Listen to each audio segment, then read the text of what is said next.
Now, one of the biggest questions that I get is, yeah, but does what you're talking about apply to my business, right? It sounds like, the example that you used there, that was more of a consumer and I'm more B2B, or, that example is more B2B and I'm more consumer. Does it apply to me? Or to put it another way, yeah, but my business is different.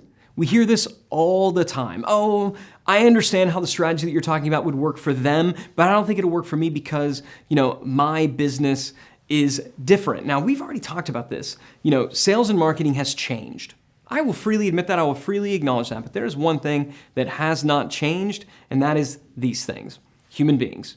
Human beings have not changed. Humans have been the same for a very, very, very long time.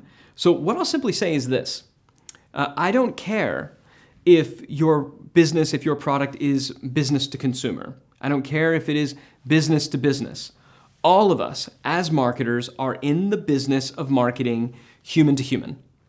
As a marketer, your brand needs to be far more human. It should not just be this nameless, faceless, boring brand, and we're going to talk about that, right? When we get into messaging, I want you to really understand that, but you also need to remember that on the other end, even if you're selling to Fortune 500s, Fortune 100, Fortune 10s, I don't care.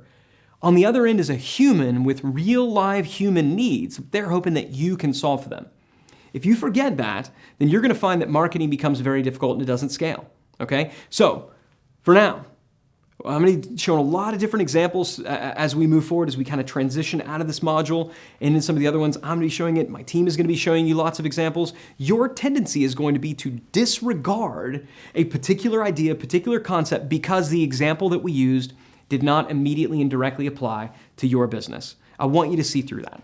All right, I want you to take that kind of little kernel of doubt. I want you to throw it to the side because, again, all of us are in the human-to-human business. That said, I've done my best to provide as many examples from as many different types of businesses as possible. Big business, small business, online, offline, B2B, B2C, but just know we're all in the human-to-human business, and if you can keep that in mind, I think you're going to have some really significant breakthroughs as we move forward and as you develop a digital strategy for your business. Thanks, and I'll see you in the next module.